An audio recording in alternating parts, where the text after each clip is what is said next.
Friends, welcome back to my YouTube channel.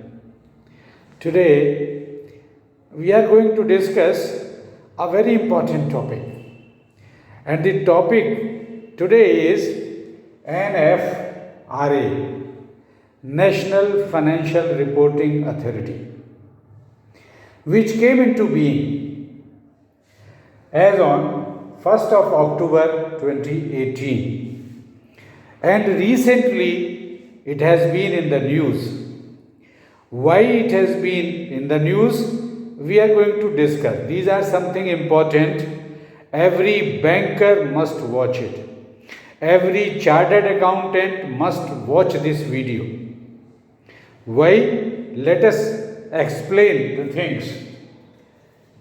The NFRA or the National Financial Reporting Authority has been established under section 132 subsection 1 of Indian Companies Act 2013, and the purpose of this authority is to make or to ensure the compliance with respect to accounting standards and auditing standards. Friends, if you remember, the names of these institutions, IL and FS, collapsed. A very big institution collapsed. DHFL, Diwan Housing Finance Limited, collapsed, and a fraud of a great magnitude, thousands of crores of rupees was committed. Coffee Cafe Day, a very good company running very well, collapsed.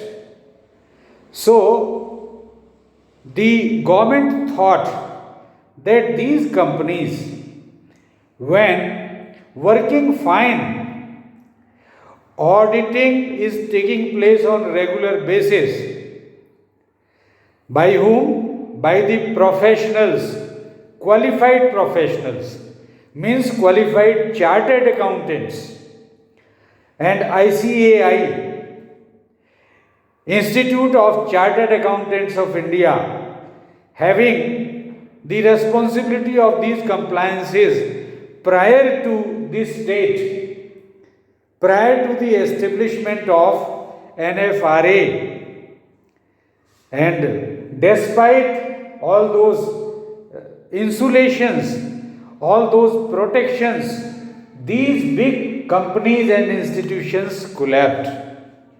And when these institutions collapsed, government thought that let us establish an independent authority to regulate these auditing professionals and auditing firms, and let us make this authority responsible for compliance with respect to accounting standards and auditing standards. So this has been done. And what is the constitution of this authority? The authority is to be headed by a chairperson. The chairperson must be the member of ICAI. He must be a chartered accountant. He must be having knowledge, expertise in the areas of accounting, auditing, finance, and law. He must have the knowledge on these areas, sufficient knowledge and expertise. And he will be assisted by another 15 members, will be appointed by the central government.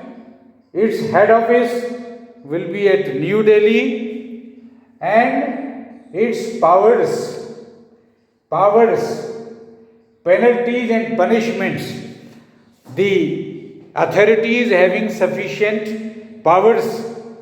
It can penalize for the misconduct committed by the auditing professionals, means by the chartered accountants, by the auditing firms.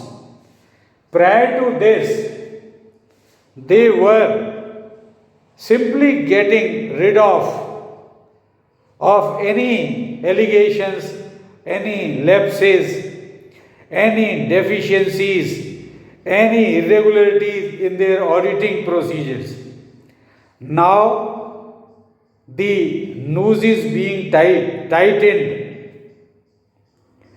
and they are being made responsible. So they are feeling the heat. Let us further proceed that the main issue was information in financial statements. Information submitted by these companies was also good and good only. Despite those good informations, the institutions collapsed, companies collapsed. Why? Because there were shortcomings and deficiencies. The information provided by these companies in the financial statements were not correct.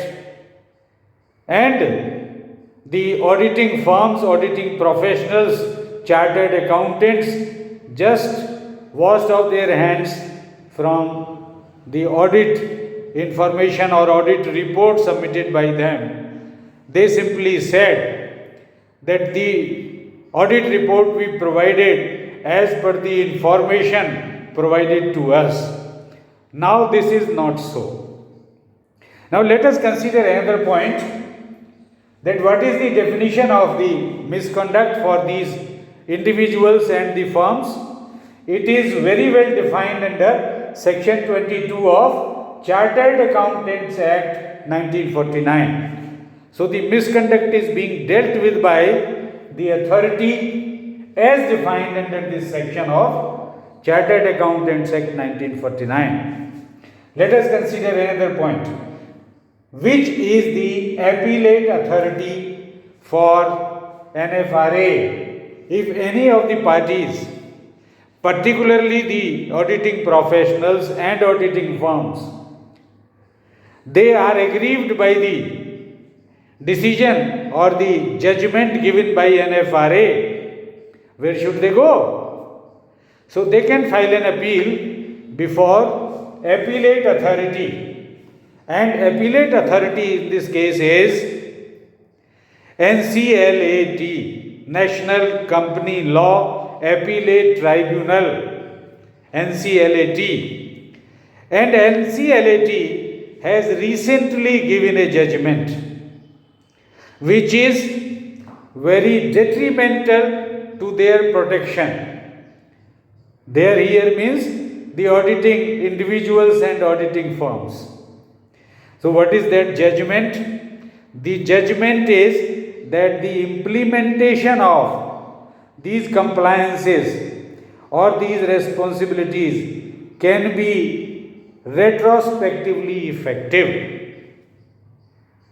So they have challenged it in the appellate authority. When this type of judgments came after the investigation of NFRA, and NFRA imposed penalties on the auditing individuals and auditing firms of these companies. And what is the scope of that penalty? It can be minimum financial penalty, minimum 1 lakh of rupees, minimum. It can be extended to 5 times of the auditing fees or 5 lakhs of rupees. And in case of auditing firms, this is in case of auditing individuals. In case of auditing firms, it can go up to 10 times of the auditing fees they have charged. And in addition to this, these professionals and these professional firms can be debarred for a period of minimum 6 months, and it can be extended up to 10 years. So very severe and harsh penalties and punishments are provided, and these are the powers of the NFRA. And the auditing firms, auditing individuals of these companies, recently the DHFL, Diwan Housing Finance Limited, has been penalized severely. They have been debarred from taking any audit assignment for 5 years. And every individual, 18 individuals have been penalized in DHFL case. They have been penalized for 1 lakh fine each and debarred for 5 years from taking any audit assignments. So, after feeling this pinch, they approached NCLAT, and NCLAT, taking a cue from the Supreme Court judgment in case of SEBI versus Classic Credit and New India Assurance versus Shanti Mishra. There, the Supreme Court has clearly stated that on account of change in law, if the forum changes, and if there is a change in the forum due to a change in law, cannot be a debar on retrospective implementation of the provisions of that authority, or retrospective implementation of the powers of that authority.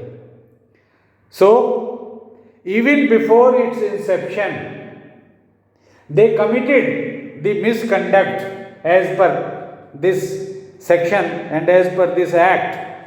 So, the authority penalized, and they appealed on account of the jurisdiction that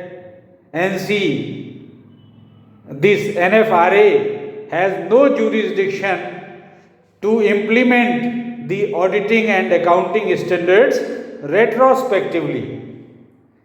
But NCLAT, which is the appellate tribunal for NFRA, decided no, NFRA has powers to implement these provisions retrospectively, and the matter is settled.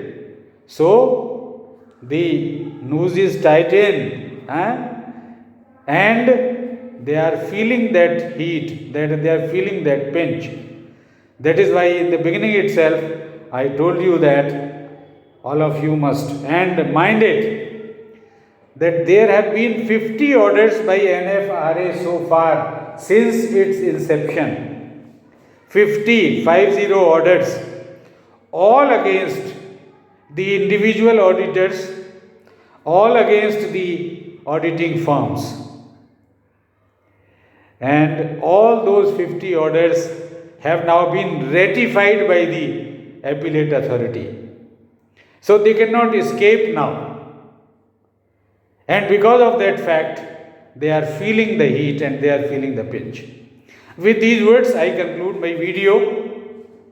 I hope this information which I have provided here will be very useful to all of you. Please like and share my videos. Send your beautiful comments to me. Also, subscribe to my YouTube channel and also press the bell icon button so that you get my notifications in time. Thank you. Thank you very much. I am signing off.